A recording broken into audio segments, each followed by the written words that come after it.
नमस्कार साथियों, मैं हूं कुलदीप जहांगीर। सामान्य ज्ञान ग्रुप परिवार में आप सभी का एक बार फिर से तहे दिल से स्वागत है। ठीक है दोस्तों, अपनी बात चल रही थी राजस्थान हिस्ट्री के बारे में, अपन बात कर रहे थे और राजस्थान हिस्ट्री में जो है अपनी बात चल रही थी चौहान वंश के बारे में। और चौहान वंश में जो है अपन पढ़ रहे थे पृथ्वीराज चौहान तृतीय को, जिसके बारे में मैंने आपको अथाह जानकारी, संपूर्ण जानकारी उपलब्ध करवाई है और बहुत ही आनंद के साथ अपन ने उसको पढ़ा है और जो है अपनी पूरी जानकारी इसमें समाप्त हो गई थी। और जो अंत में मैंने दोस्तों आपको बताया था कि कैसे गोविंदराज को जो है कुतुबुद्दीन ऐबक कहाँ भेज देता है, कहाँ का सूबेदार बना देता है दोस्तों, रणथंभौर का सूबेदार बना देता है, यानी कि रणथंभौर की जागीर प्रदान कर देता है। ठीक है दोस्तों, 1194 की बात होती है दोस्तों। ये कब की बात होती है? 1194 की बात होती है। और 1194 में जो अंतिम शासक बनता है कहाँ का? अजमेर के चौहान वंश का, वो बनता है हरिराज बनता है। कौन रहता है दोस्तों? ये पृथ्वीराज चौहान तृतीय का भाई रहता है। कंफ्यूज मत होना दोस्तों, गोविंदराज अजमेर चौहान वंश का अंतिम शासक नहीं है। कौन है दोस्तों? हरिराज चौहान, जो भाई रहता है पृथ्वीराज चौहान तृतीय का। ठीक है दोस्तों, गोविंदराज को सूबेदार बना देता है कौन? कुतुबुद्दीन ऐबक। और कुतुबुद्दीन ऐबक जो है हरिराज को पराजित कर देता है और बाद में अधिकार कर लेता है किसको? कहां पर? अजमेर पर। और किसकी? गुलाम वंश की स्थापना कर देता है कुतुबुद्दीन ऐबक। ठीक है दोस्तों, ये हुई थी कल की बात। आज दोस्तों शुरू करेंगे अपन किसको? रणथंभौर के चौहान वंश के बारे में। सिर्फ 2 दिन की क्लास रहेगी सिर्फ, जिसमें अपन रणथंभौर के, चाहता तो मैं 1 दिन में भी रणथंभौर खत्म कर देते। आधे घंटे की क्लास है। पढ़ना क्या रहता है? सिर्फ हमीर देव चौहान को। लेकिन आपको ये नहीं लगे कि सर डायरेक्ट हमीर देव चौहान कैसे आ गया, उसके पहले क्या हुआ था, तो अपन उनकी भी बात आज करने वाले हैं। जिस दोस्तों ने जैसे लाइक कमेंट नहीं किया हो, सबसे पहले वो चैनल को लाइक कमेंट जरूर करें और चैनल को सब्सक्राइब करना ना भूले। पहले तो जिसने, बहुत से ऐसे रहते हैं जो वीडियो शेयर करने पर उसी वीडियो को देखते रहते हैं, लेकिन हमारे चैनल को जो है, बहुत अच्छा चैनल है, उसको सब्सक्राइब नहीं करते हैं। ऐसे सब्सक्राइब करें इस चैनल को, बेल आइकन को दबाएं ताकि आपके पास न्यू वीडियो आते रहें, नोटिफिकेशन आते रहें। दोस्तों आपके लिए हम इतना कुछ कर रहे हैं, तो आप हमारे लिए इतना कुछ नहीं कर सकते दोस्तों। सिर्फ आपको लाइक और शेयर करना रहता है अपने दोस्तों को, बस इतना सा काम करना है दोस्तों आपको। ठीक है, आप सबसे पहले आते ही लाइक कर दीजिए और शेयर कर दिया करो पहले, फिर उसके बाद वीडियो। इतना तो मैं बोल ही जाता हूँ आपको, ये चीजें बोलता हूँ, तो आप ये चीजें अगर जिसको पता है सुनने की जरूरत नहीं है वो नहीं सुने, और बाकी चल रहा है अपना काम। तो ठीक है दोस्तों, सबसे पहले आप लाइक कमेंट जरूर कर दीजिए। ठीक है दोस्तों, सभी को गुड आफ्टरनून।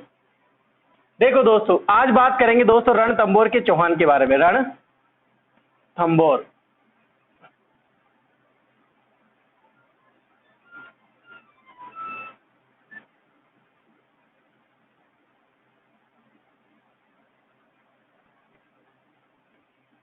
रणथंभौर के चौहानों के बारे में बात करें। ठीक है दोस्तों, देखो इधर रणथंभौर के चौहान कब की बात रहती है दोस्तों? 1194। 1194 अपन एक सन की बात कर रहे हैं, 1194। और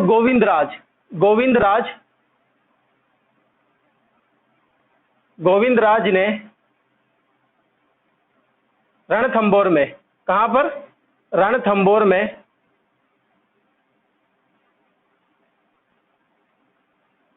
चौहान वंश की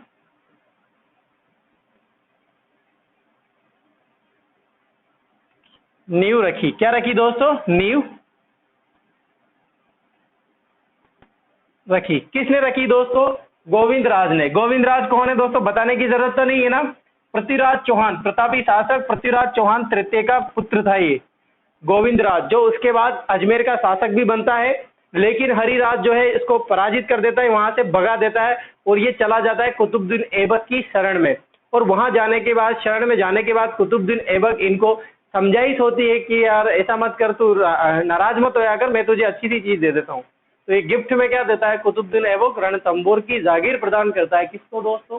गोविंदराज को। और गोविंदराज वहां पर चौहान वंश की स्थापना कर देता है, चौहान वंश की नींव रख देता है। तो दोस्तों गोविंदराज कौन हो गया? अब जो नींव रखता है वो क्या हो जाता है दोस्तों? संस्थापक हो जाता है, वहां का पहला पुरुष।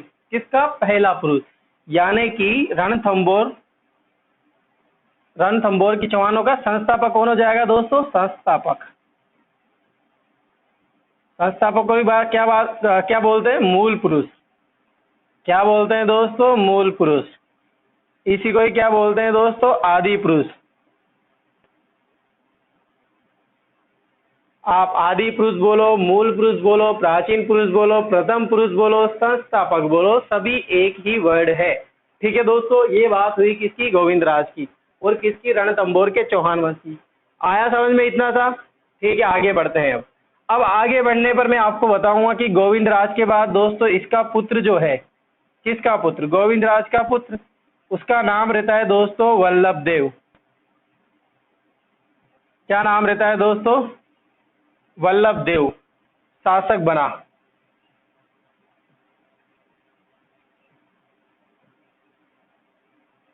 रणथंभौर का।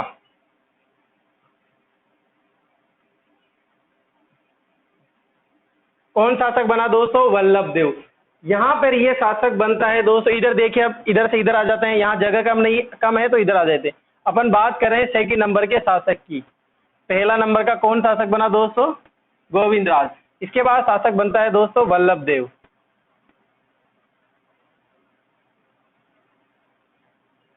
और दोस्तों इसकी बात करें तो इसके समकालीन दिल्ली का शासक कौन था? समकालीन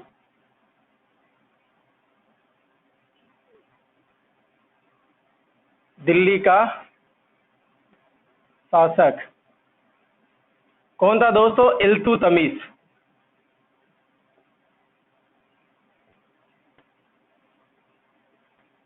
यानी कि इल्तुतमिश का राज हो जाता है दोस्तों दिल्ली पर। यानी कि इल्तुतमिश कुतुबुद्दीन ऐबक जो वहां पर जो पहले से जो क्या है दिल्ली पर राज करते थे, उनको परास्त, तुर्कों को परास्त करने पर उसके बाद शासक बनता है दोस्तों कौन? इल्तुतमिश शासक बनता है। ठीक है दोस्तों, अब क्या होता है दोस्तों, अब इल्तुतमिश कहाँ जाएगा दोस्तों? रणथंभौर जाएगा। कहाँ जाएगा दोस्तों? रणथंभौर जाएगा। समझ आएगा इसको कि हमारी अधीनता स्वीकार कर लीजिए, ये कर लीजिए, ऐसी वगैरह बातें होंगी जैसे इतिहास में होती रहती है। तो दोस्तों ये नहीं मानता, वल्लभ देव नहीं मानता होगा, तो वल्लभ देव को क्या करता है दोस्तों? राजद्रोह, क्योंकि अंडर में किसके रहता है? तो अधीनता तो पहले से ही स्वीकार कर रखी थी, क्योंकि जागीर प्रदान की थी, तो किसके दिल्ली में ही काम करेगा कौन दोस्तों? रणथंभौर के जो चौहान है। अब इल्तुतमिश क्या करता है दोस्तों? वल्लभ देव को हटाना चाहता है। कहाँ का शासक थे? चौहान, यानी कि रणथंभौर, सवाई माधोपुर के शासक को हटाना चाहता है, रणथंभौर के शासक को वहां से हटाना चाहता है। तो दोस्तों वल्लभ देव को फंसा देता है कौन? इल्तुतमिश। इल्तुतमिश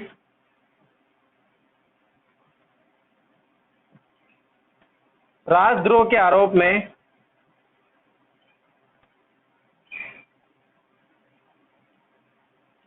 में वल्लभ देव को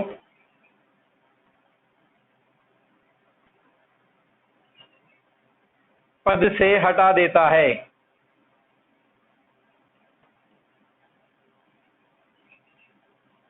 कहां से हटा देता है दोस्तों? रणथंभौर के शासक के पद से हटा देता है, यानी कि वहां का पद क्या हो गया? खाली हो गया। ठीक है दोस्तों, आई समझ में बात? मैंने आपको क्वेश्चन बताया, यहाँ पर सबसे इंपॉर्टेंट क्वेश्चन तो ये बनेगा कि रणथंभौर के चौहान वंश का संस्थापक कौन है? तो क्या आंसर आएगा दोस्तों? गोविंदराज आएगा, ना कि हरिराज आएगा, ना पृथ्वीराज चौहान तृतीय आएगा। ये चौहान वंश की नींव रखता है, संस्थापक कहलाता है, यानी कि मूल पुरुष कहलाता है। इसका पुत्र होता है दोस्तों वल्लभ देव। इसके बाद शासक बनता है कहाँ का? रणथंभौर का। और वल्लभ देव के समकालीन जो दिल्ली का शासक रहता है वो रहता है इल्तुतमिश। इल्तुतमिश क्या करता है? इसको राजद्रोह के आरोप में पद से हटा देता है। ठीक है दोस्तों, अब लिख लो आप।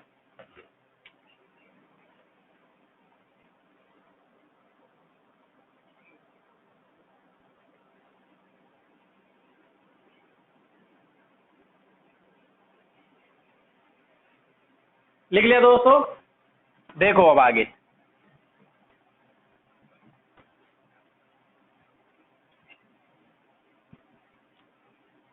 आ रहा है दोस्तों समझ में अच्छे से? कोई भी चीज डाउटफुल तो नहीं है ना आपके? कोई चीज अगर डाउट है, समझ में नहीं आ रहा है, तो आप कमेंट बॉक्स में लिख सकते हैं मुझे। मैं आपके कमेंट देखता हूँ, ऐसे मत समझना कि मैं आपके कमेंट नहीं देखता। सभी के कमेंट जो आप थैंक्स वगैरह लिखते हैं, तो अच्छा पढ़ाते हैं, नाइस वगैरह लिखते हैं, तो मैं उनको लाइक भी करता हूँ और थैंक्स भी बोलता हूँ आपको। ठीक है दोस्तों, मैं आपके कमेंट, सारे कमेंट पढ़ता हूँ, जो जो भी आप लिख रहे हो। अब देखो बात आ जाती है दोस्तों कब की? 1228 की। कब की बात आ जाती है दोस्तों? 1228 की। वीर नारायण के बाद, सॉरी, वल्लभ देव के बाद दोस्तों शासक बनता है कौन? प्रहलाद। कौन बनता है दोस्तों? प्रहलाद, जो इनका ही वंशज रहता है। इसके बाद दोस्तों इसका पुत्र शासक बनता है। किसका पुत्र? प्रहलाद का पुत्र। उसका नाम रहता है वीर नारायण।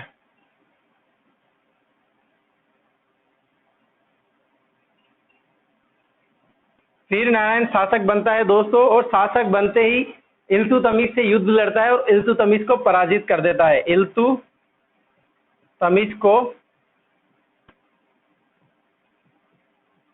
पराजित कर देता है, पराजित कर देता है। कौन पराजित कर देता है दोस्तों? वीर नारायण इसको पराजित कर देता है। अब क्या होता है, इल्तुतमिश की बेइज्जती हो गई है, तो कि दिल्ली का सल्तनत जो है वो इतना बड़ा शासक है और उसको कहाँ के शासक ने पराजित कर दिया? रणथंभौर के शासक ने पराजित कर दिया। तो ये क्या हो जाता है दोस्तों? गुस्सा हो जाता है, आग बबूला हो जाता है कि मुझे तो बदला लेना है, बदले की भावना आ गई। अब ये क्या करता है दोस्तों? एक चाल चलता है। क्या करता है दोस्तों? एक चाल चलता है। और क्या करता है ये? वीर नारायण को, किसको दोस्तों? वीर नारायण को दिल्ली बुलाता है।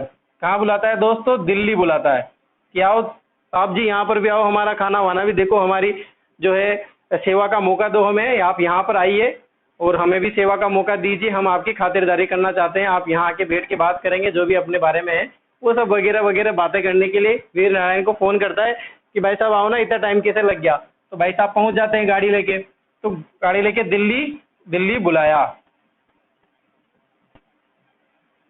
और इल्तुतमिश ने, किसने दोस्तों? इल्तुतमिश ने धोखे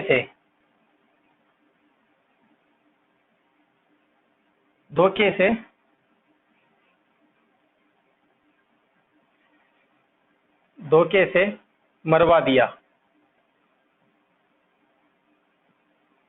किसको मरवा दिया दोस्तों? धोखे से मरवा दिया। किसको? वीर नारायण को। किसने मरवा दिया दोस्तों? इल्तुतमिश ने। कहां पर मरवा दिया?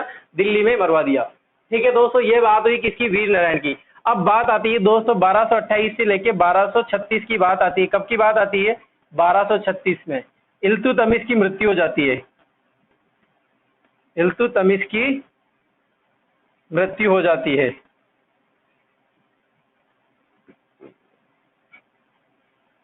क्या होता है दोस्तों? वीर नारायण कहाँ का शासक रहता है? रणथंभौर का शासक रहता है। लेकिन इल्तुतमिश क्या होता है? इसको मरवा देता है। कहाँ पर? दिल्ली में अपने यहाँ बुलाता है और दिल्ली में धोखे से इसको मरवा देता है। और वहां पर शासक अब वो किस में, जो वहां का जागीर किसको प्रदान करेगा दोस्तों? इल्तुतमिश प्रदान करेगा। इल्तुतमिश वहां का राजा बनाएगा किसी को, तो अधिकार किसका हो जाता है वहां पर? इल्तुतमिश का हो जाता है। अब इंतजार करते रहते हैं दोस्तों, वीर नारायण का पुत्र रहता है, वीर नारायण का पुत्र रहता है दोस्तों। इसके पुत्र का नाम क्या रहता है? भागभट।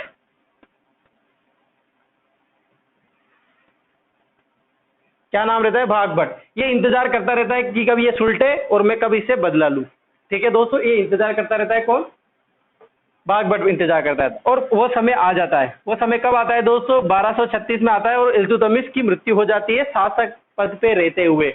यानी कि राजा था तभी इसकी मृत्यु हो जाती है। और आपको पता होगा एक रजिया सुल्तान नाम की एक महिला थी, जबरदस्त लेडी हुई है रजिया सुल्तान। सीरियल भी आता था पहले रजिया सुल्तान के नाम से। वो कौन है दोस्तों? इल्तुतमिश की ही पुत्री है।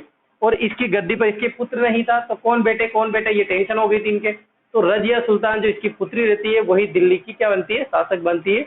दिल्ली की गद्दी पर बैठने वाली प्रथम महिला कौन रहती है दोस्तों? रजिया सुल्तान। कौन किसकी पुत्री रहती है दोस्तों? इल्तुतमिश की पुत्री रहती है। पहले आप इसको लिख लो, जो अभी बात करते हैं।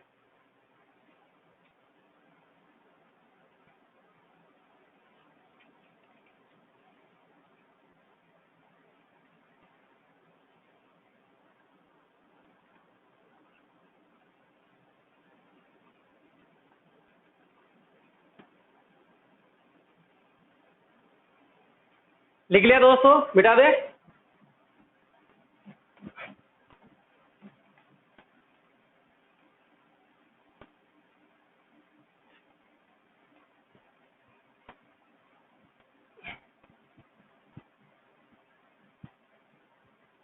देखो इधर बात कब की रहती है दोस्तों? 1236 की।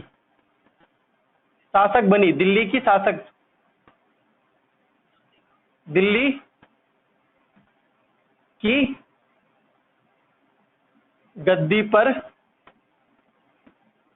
बैठी। कौन? रजिया सुल्तान। अब रजिया सुल्तान शासिका बन गई कहाँ की? संरक्षिका बन गई कहाँ की? दिल्ली की, रजिया सुल्तान की। और इधर जो है रणथंभौर का शासक कौन बनेगा दोस्तों? भागभट। कौन बनेगा दोस्तों? वीर नारायण का पुत्र रहता है। कौन रहता है? वीर नारायण का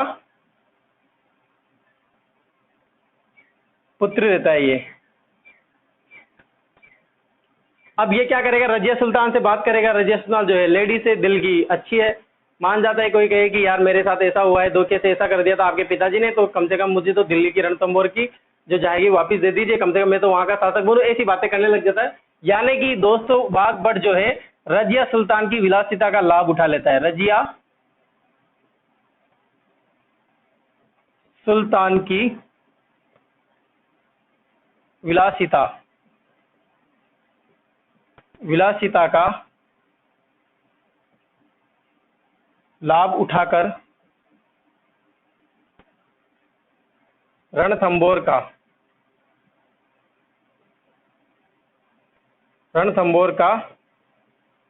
शासक बना।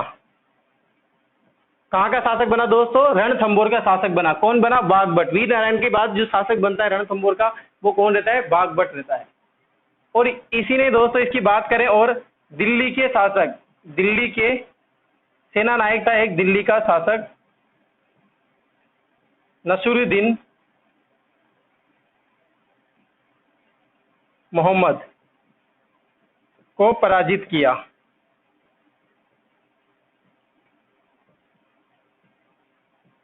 इसकी सेना को पराजित किया था दोस्तों। ये युद्ध लड़ने नहीं आया था, इसने डेरा डाला था कहां पर? रणथंभौर पर। और उसकी सेना को पराजित किया था दोस्तों बाघभट्ट ने।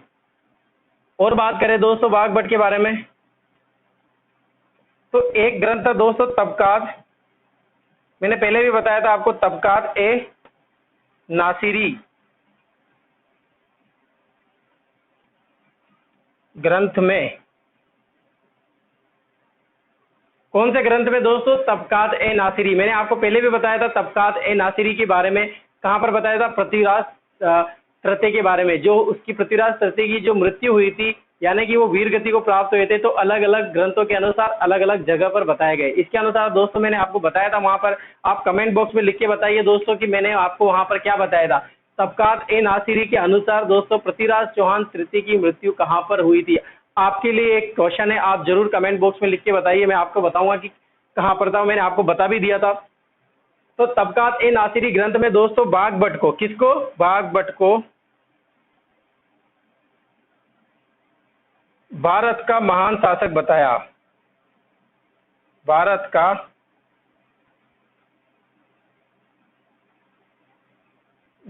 का महान शासक बताया। भारत का महान शासक बताया गया है दोस्तों किस ग्रंथ में? तबकात ए नासिरी में। कौन से ग्रंथ में दोस्तों? तबकात ए नासिरी में। और बाघभट्ट के बाद दोस्तों इसी का पुत्र शासक बनता है, जिसका नाम क्या रहता है? जैत्र सिंह। क्या नाम रहता है दोस्तों? जैत्र सिंह। क्या नाम रहता है दोस्तों? जैत्र सिंह। जैत्र सिंह 32 वर्षों तक शासक रहता है। 32 वर्षों तक रणथंभौर का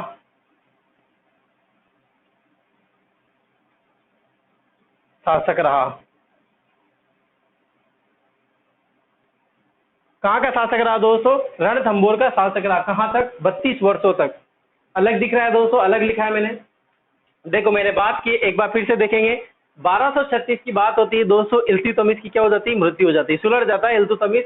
और उसके बाद उसका पुत्र नहीं रहता, उसकी पुत्री रहती है रजिया सुल्तान, जो है कहाँ की शासिका बनती है?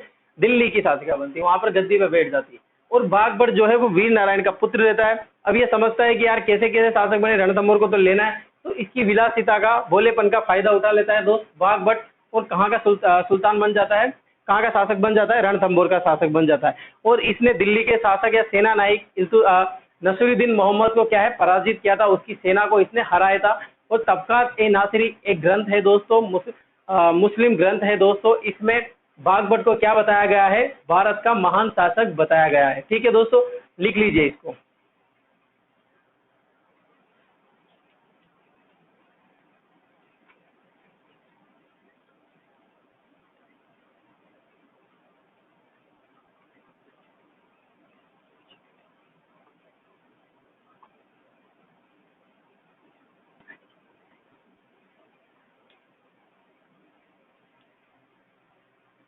मिटा दो दोस्तों।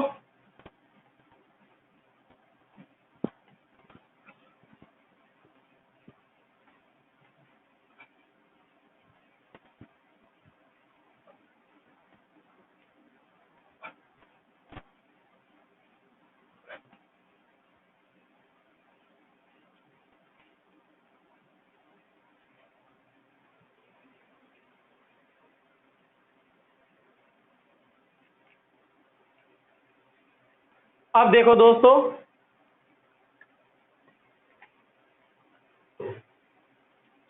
अब बात करेंगे दोस्तों अपन कहाँ के, रणथंभौर के अंतिम शासक और अंतिम चौहान शासक रणथंभौर के हम्मीरदेव चौहान की बात करेंगे। किसकी बात करेंगे? हम्मीरदेव चौहान। यानी कि आपके कंपटीशन में जो क्वेश्चन आएगा ना, हम्मीर देव चौहान, जितना बड़ा नाम लिखा है मैंने दोस्तों उतना ही महान शासक है ये। नाम भी बड़ा लिखना पड़ता है। महान शासकों को महान उपाधियां दी जाती है, महान सम्मान दिए जाते हैं। हम्मीर देव चौहान कब शासक रहा था दोस्तों? ये 1282 से लेके 1301 तक। कहाँ का शासक बना दोस्तों? रणथंभौर का शासक बना। होता क्या है दोस्तों, जैत्र सिंह शासक बन जाता है कहाँ का? रणथंभौर का शासक बन जाता है। कितने वर्षों तक शासक रहता है दोस्तों? 32 वर्षों तक शासक रहता है। और जो जैत्र सिंह रहते हैं दोस्तों, उसके बहुत से पुत्र रहते हैं, लेकिन सबसे ज्येष्ठ जो पुत्र रहता है, इतिहास में नाम नहीं आता। जिसका नाम आएगा मतलब उसने कुछ किया है। ऐसा ही होता है दोस्तों, आपको पता होगा इतिहास में, यानी कि कुछ करना और इतिहास में नाम लिख जाना। बहुत से लोगों ने जन्म लिया है दोस्तों इस धरती पर, लेकिन नाम किनका होता है? जिसने कुछ अलग किया है। ठीक है दोस्तों, चाहे किसी का मर्डर किया हो, चाहे किसी को जीवन दान दिया हो, लेकिन अलग होता है। जिसने अलग किया है उसी का ही इतिहास में क्या लिखा जाता है दोस्तों? नाम लिखा जाता है। हम्मीरदेव चौहान दोस्तों, अब इसकी बात करें दोस्तों, मेरा पैटर्न वही रहेगा पढ़ाने का। सबसे पहले अपन उनके बेसिक बातें करेंगे। इनका दरबार कवि कौन था, इनके पिता कौन थे, इनकी माता कौन थी, इनके गुरु कौन थे, ये सब चीजें अपन पहले लिख लेंगे, ताकि जहां जहां कहानियों में अगर इनके नाम आए तो इनके बारे में डिटेल्स भी अच्छा रहता है कि नाम पहले पता हो जाते हैं तो कहानी सुनने में भी मजा आता है। अगर आपको यही पता नहीं कि फिल्म में एक्टर कौन है, हीरोइन कौन है, और आप फिल्म देख रहे हो, तो फिल्म का मजा आता है क्या? नहीं आता। ऐसे आता है मजा? नहीं आता ना। तो पहले उसके बारे में जानना जरूरी है। इस मूवी का डायरेक्टर कौन है, पहले यही तो लिखा जाता है। देखो, आप कभी भी देखो मूवी देखो तो पहले किसी डायरेक्टर से जाके पूछना रिलीज से पहले कि इसकी स्टोरी क्या है, तो बताएगा कि स्टोरी आपको थोड़ी सी चीजें बता देगा कि ये इस तरह के इस बेस पे बनी हुई है। ऐसा ही बताएगा ना। ऐसा तो नहीं बताएगा कि इसकी स्टोरी है और एंड ये हो जाता है, उसको मैं मार देता हूँ, फिर तो मजा ही नहीं आएगा मूवी देखने का। इसलिए पहले क्या होता है, इसका डायरेक्टर कौन है, इसका प्रोड्यूसर कौन है, इसमें हीरो कौन है, इसमें हीरोइन कौन है, इसमें गाने कौन कौन से हैं, गाने किस किस ने लिखे, ये सब सारी चीजें पहले बताई जाती है। ऐसे ही अपन पहले बताएंगे इसको। ठीक है दोस्तों, तो इसका हीरो कौन है दोस्तों? हम्मीरदेव चौहान। और हम्मीरदेव चौहान जो हीरो है, इसके गुरु कौन हो जाएंगे दोस्तों, यानी कि पिता कौन हो जाएंगे? पिता कौन हो जाएंगे हम्मीरदेव चौहान के? पिता की बात करते हैं दोस्तों। देखो इधर, हम्मीरदेव चौहान के पिता, क्या नाम है पिता का? जैत्र सिंह। जैत्र सिंह चौहान। इनकी माता का नाम बताइए, माता का नाम क्या है दोस्तों? माता का नाम है हीरा देवी। इनकी पत्नी का नाम दोस्तों, यानी पत्नी बोलो या फिर रानी बोलो, रानी कौन थी दोस्तों इनकी? रंग देवी। अब रंग देवी की बात यहीं कर लेते हैं अपन, ताकि आगे जब कहानी आएगी तो आपको पता होगा कि रंग देवी ने क्या पात्र निभाया था, क्या भूमिका निभाई थी। ये एक फिल्म चल रही है और फिल्म के कैरेक्टर के बारे में आपको बताऊंगा मैं। देखो, फिल्म कैरेक्टर में पहला है जैत्र सिंह।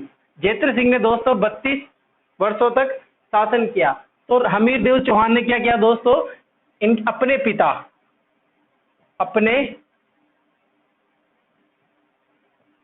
पिता के 32 वर्षों के शासन काल के उपलक्ष्य में 32 खंभों की छतरी बनवाई। क्या लिखा दोस्तों? मैंने आपको यहां पर लिखा है,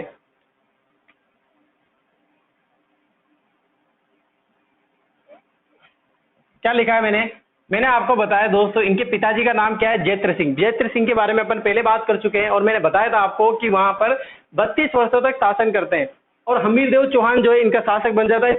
शासक बनते ही इसको पता चलता है कि मेरे पिताजी ने 32 वर्षों तक शासन किया है यहाँ पर, तो कुछ गिफ्ट देना चाहता हूं मैं। तो हमीर देव ने क्या गिफ्ट दिया कि अपने पिता के उपलक्ष्य में, अपने पिता के 32 वर्षों के शासनकाल के उपलक्ष्य में, 32 वर्षों के शासनकाल के उपलक्ष्य में कितने खंभों की छतरी बनाई दोस्तों? 32 खंभों की छतरी बनवाई। मैं देख के आ गया हूँ, अभी भी वो छतरी वहां पर है, मैंने देखी है दोस्तों, मेरा फोटो भी है उसका। कभी आप देखना, कभी रणथंभौर जाओ तो देखना, वहां पर 32 खंभों की छतरी बहुत अच्छी दिखती है, अभी भी ऐसी लगेगा आपको कि प्राचीन जैसी है। ठीक है, और इस छतरी को दोस्तों, इस छतरी को क्या बोलते हैं दोस्तों? न्याय की छतरी भी बोला जाता है। क्या बोला जाता है? न्याय की छतरी। न्याय की छतरी। 32 खंभों की जो छतरी है ना दोस्तों, उसको न्याय की छतरी भी बोला जाता है। इसलिए बोला जाता है कि जो भी डिसीजन लेने होते हैं चौहान, जो हमीर देव जो डिसीजन लेता है वो इसी छतरी पर बोला जाता है। जैसे किसी के साथ कुछ अन्याय हो रहा है तो हमीर देव चौहान जो है कहाँ पर आएंगे? छतरी पर आएंगे और वहां पर उसका न्याय करेंगे। यानी कि एक अदालत थी दोस्तों 32 खंभों की छतरी। ठीक है दोस्तों, न्याय की छतरी बोला जाता है। 32 खंभों की छतरी किसके उपलक्ष्य में? अपने पिता के 32 वर्षों के शासनकाल के उपलक्ष्य में। बात करते हैं दोस्तों अब माता की। माता का नाम क्या है दोस्तों? हीरा देवी। अब क्या होता है दोस्तों, जब अपन बात करेंगे दिल्ली प्लस रणथंभौर के चौहान के बारे में, यानी कि इन दोनों के मध्य लड़ाई की, आपको पता होगा जलालुद्दीन फिरोज खिलजी और अलाउद्दीन खिलजी, अलाउद्दीन खिलजी के शासन काल में, यानी कि 1301 में यहाँ पर रणथंभौर का भयानक युद्ध होता है। और उस युद्ध में दोस्तों वीर गति को प्राप्त हो जाते हैं कौन? हमीर देव चौहान। जो इनकी रानी रहती है वो भी जौहर कर लेती है, और इनकी जो पुत्री रहती है वो भी क्या कर लेती है दोस्तों? जौहर कर लेती है। तो इनकी पत्नी का नाम क्या है दोस्तों? अपन बात कर रहे हैं पत्नी की, सॉरी माता की नहीं कर रहे, पत्नी की। तो इनकी पत्नी क्या करती है दोस्तों? जौहर कर लेती है, और रणथंभौर के जो चौहान के शासक रहते हैं हमीर देव, वो केसरिया धारण कर लेते हैं। यानी कि पत्नी ने, रंग देवी ने, यहां लिख लेता हूं मैं, रंग देवी ने राजस्थान का प्रथम जौहर किया।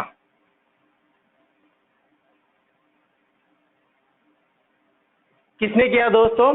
राजस्थान का प्रथम जौहर किसने किया? रंग देवी ने किया। ठीक है दोस्तों, अब बात करते हैं दोस्तों इनकी पुत्री के नाम की। पुत्री, इतिहास में मैंने बताया ना, वही नाम आएंगे जिन्होंने कुछ किया है। पुत्री का नाम क्या था दोस्तों? बताइए मुझे जल्दी। देवल दे। क्या नाम है दोस्तों? देवल दे। देवल दे की भूमिका ये थी कि जब अलाउद्दीन खिलजी ने दुर्ग को जीत लिया था, तो होता यह है कि दोस्तों सभी वहां पर आक्रमण कर देते हैं और महिलाओं को उठा उठा कर ले जाते हैं। इसीलिए रानियां क्या होती है दोस्तों? जौहर कर लेती। प्राचीन प्रथा थी दोस्तों जौहर करने की, कि कहीं में हम दूसरी जगह ना चले जाएं या फिर हमारे साथ कोई अन्याय ना हो जाए, इसीलिए मर जाना अच्छा है इस जीने से। तो ठीक है दोस्तों, इसीलिए जौहर करती है दोस्तों कौन? इनकी पत्नी। जौहर क्या होता है दोस्तों? आपको पता होगा, जब अपन मेवाड़ में पढ़ा था या फिर अपन ने पहले पढ़ा था तो जौहर के बारे में बताया था दोस्तों। केसरिया धारण कर लेते हैं, और ये सूचना पता लगती है दोस्तों पत्नी को, तो पत्नी क्या कर लेती है दोस्तों? जौहर कर लेती है। और दोस्तों इसकी पुत्री रहती है देवल दे। पत्नी देवल दे ने, देवल इधर लिखते हैं, इधर देखो, इनकी पुत्री रहती है, क्या नाम रहता है दोस्तों? देवल दे। ठीक है दोस्तों, देवल दे ने राजस्थान का एकमात्र, या फिर राजस्थान का एकमात्र प्रथम जल जौहर, कौन सा दोस्तों? जल जौहर किया। किसने किया दोस्तों? पुत्री देवल दे ने क्या किया दोस्तों? जल जौहर किया, यानी कि जल में कूदकर अपनी हत्या कर ली या आत्मदाह कर लिया। किसमें? जल में डुबकी लगा के। ठीक है दोस्तों, देखो इधर अपन बात कर रहे हैं हमीर देव चौहान की। हमीर देव चौहान के बारे में मैंने आपको बताया, पिता कौन थे? जैत्र सिंह चौहान थे। माता कौन थी? हीरा देवी थी। पत्नी रानी कौन थी? रंग देवी थी। रंग देवी ने राजस्थान का प्रथम जौहर किया था रणथंभौर के युद्ध में 1301 में। जब वहां पर आएगा तब मैं आपको नाम बताऊंगा। और जो जैत्र सिंह चौहान है, इसके 32 वर्षों के शासन काल के लिए गिफ्ट दिया था। 32 वर्षों की 32 खंभों की छतरी बनवाई थी, जिसे न्याय की छतरी भी कहा जाता है। इनकी पुत्री की बात करें दोस्तों, पुत्री का नाम क्या है? देवल दे है। पुत्री का भूमिका ये थी कि जब 1301 में जब रणथंभौर का युद्ध होता है, तो पुत्री ने क्या किया? राजस्थान का एकमात्र, पहला भी बोल सकते हैं आप, और एकमात्र, इसके बाद कभी जल जौहर हुआ ही नहीं। किसने किया था दोस्तों? देवल दे ने। ठीक है दोस्तों, अभी लिख लीजिए आप इसको।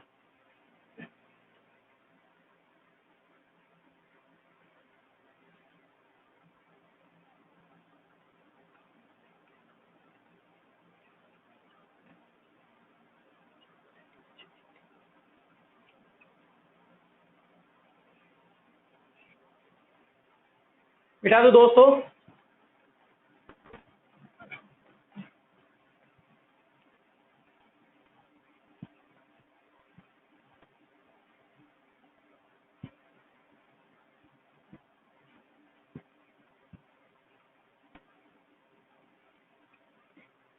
अब देखो बात करते हैं दोस्तों, हमीर देव चौहान। बात कर रहे हैं अपन हमीर देव चौहान की। इनके गुरु के बारे में बात करते हैं। गुरु कौन थे दोस्तों इनके, पूछ लेते हैं ऐसे क्वेश्चन। जो महान शासक रहे थे उनके, मैंने बताया था ना, जो महान है उनके गुरु माता पिता आप सब याद करें। गुरु कौन थे दोस्तों इनके, राघव देव।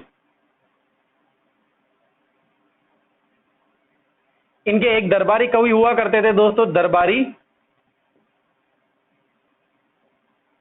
कवि। क्या नाम है दोस्तों उनका, विजयादित्य।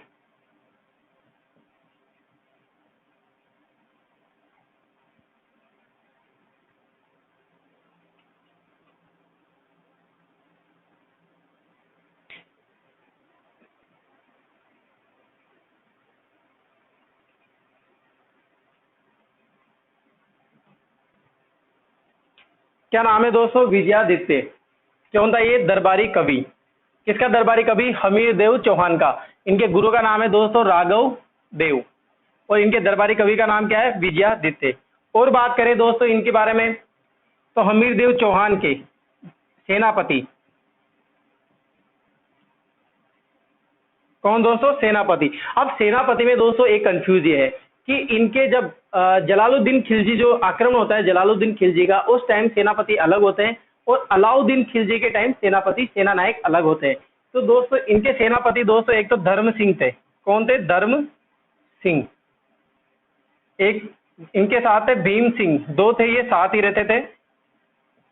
यानी कि जब झाइन का युद्ध होता है, झाइन के मैदान में जब युद्ध होता है, तब इनके सेनापति कौन रहते हैं दोस्तों, धर्म सिंह और भीम सिंह। मैं बताऊंगा आपको कहानी, आप अभी सिर्फ कैरेक्टर के नाम देखिए कि हाँ ये आप नाम दिमाग में डाल रहे हैं। जब कहानी आएगी, जब अपन उसके बारे में ज्यादा डिटेल से बात करेंगे। और सेना नायक के बारे में बात करेंगे दोस्तों। एक और सेना नायक, ये अलग है सेना नायक, और ये सेना नायक अलग है, जिनकी भूमिका इतिहास में रहेगी। इनके नाम है दोस्तों रणमल रतिपाल। ठीक है दोस्तों, ये चार मैंने सेनापतियों के नाम लिखे। अलाउद्दीन जब आक्रमण करता है, यानी कि रणथंभौर का जो युद्ध होता है 1301 में, तब रणमल रतिपाल जो है क्या होता है दोस्तों, बिक जाते हैं। किसके हाथों, अलाउद्दीन खिलजी के हाथों। इन्हीं का कारण, मेन कारण यही रहता है कि रणमल रतिपाल के कारण ही दोस्तों जो है हमीर देव चौहान की पराजित होती है, और हमीर देव चौहान जो है वीर गति को प्राप्त हो जाते हैं। ठीक है दोस्तों, और बात करें दोस्तों हमीर देव चौहान के, इन्होंने निर्माण करवाया था दोस्तों, इन्होंने निर्माण करवाया था दोस्तों केशव राय जी महादेव, केशव राय जी महादेव के मंदिर का निर्माण करवाया, के मंदिर का निर्माण। इसको क्वालजी भी बोला जाता है दोस्तों, क्वालजी। कहां पर है दोस्तों ये, लाखेरी इंद्रगढ़। कहां पर है दोस्तों, लाखेरी इंद्रगढ़ में क्वालजी महादेव का मंदिर है दोस्तों। बहुत ही अच्छा मंदिर है। इसका निर्माण किसने करवाया था दोस्तों, हमीर देव चौहान ने। ऐसा बताते हैं कि दोस्तों जो शिवलिंग बना हुआ है ना, वो इतना बड़ा है दोस्तों कि प्रथम शासक, यानी कि ऐसा बताते हैं कि मनोकामना कैसे पूर्ण होती है वहां पर, कि जो शिवलिंग बना है उसको अगर आप पूरे बात में भर लेते हो, बात का मतलब दोस्तों समझते हो ना, कि हाथों में धारण कर लेते हो, ऐसे पकड़ लेते हो, तो दोस्तों उसकी मनोकामना पूर्ण हो जाती है, ऐसा बताते हैं। तो हमीर देव चौहान ने ही जो, ऐसा बताते हैं कि हमीर देव चौहान ने उसको बात में भर लिया था दोस्तों, और निर्माण करवाते हैं दोस्तों क्वाल जी के मंदिर का। कहां पर है दोस्तों, इंद्रगढ़ लाखेरी में। इसके बाद दोस्तों ये निर्माण भी करवाते हैं जलकुंड का, जलकुंड का निर्माण भी करवाते हैं। पद्म कुछ नाम है दोस्तों उसका, बहुत कंफ्यूज है। जब स्टोरी आएगी तब मैं उसके बारे में बताऊंगा, अभी बता दूंगा तो आप कहेंगे कि वो पत्नी या पुत्री जो है वो उसके उपलक्ष्य में करवाते हैं। अभी सारी बातें पहले, अभी थोड़ा सा आपके लिए क्या होपलेस रखा करो, बताएंगे आगे बताएंगे। ठीक है दोस्तों, जलकुंड के बारे में अपन बात करेंगे, इसकी थोड़ी रोचक तथ्य की अपन बात करने वाले हैं। किसने कराया दोस्तों निर्माण की बात करें, केसर राय जी के मंदिर का निर्माण करवाया था, यानी कि इसको क्वाल जी भी बोला जाता है। बहुत बार पूछा गया दोस्तों क्वाल जी का मंदिर कहाँ स्थित है, और जलकुंड का निर्माण करवाया था दोस्तों। अब बात करें दोस्तों हमीर देव चौहान के बारे में, और हमीर देव चौहान को दोस्तों 16 युद्धों का विजेता बताया गया है। कितने युद्धों का दोस्तों? 16 युद्धों का विजेता।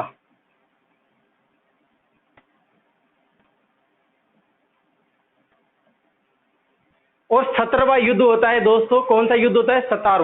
17वां युद्ध होता है दोस्तों रणथंबोर का युद्ध होता है, जिसमें ये पराजित हो जाता है और वीर गति को प्राप्त हो जाता है। एकमात्र युद्ध रहता है 17वां रणथंबोर का युद्ध, जिसमें ये पराजित होता है और मारा जाता है। और 16 युद्ध का विजेता किसे बोला गया है दोस्तों? हमीर देव चौहान को बताया गया है। ठीक है दोस्तों, ये बात हुई हमीर देव चौहान के। आज की क्लास में दोस्तों इतनी ही बात रखेंगे। आगे क्लास में जो है मैटर रहेगा वो अपना ये रहेगा दोस्तों, आप जरूर आगे से आगे अगर पढ़ना चाहते हो तो जरूर पढ़ा करें दोस्तों। अपन बात करेंगे अब दिल्ली और हमीर देव चौहान के बीच की लड़ाई के बारे में, यानी कि अलाउद्दीन खिलजी के संघर्ष और हमीर देव चौहान के बीच के मतभेद कैसे हुए थे, इनकी अपन बात करने वाले हैं। ठीक है दोस्तों, लाइक कमेंट जरूर कीजिए, शेयर जरूर कीजिए। धन्यवाद।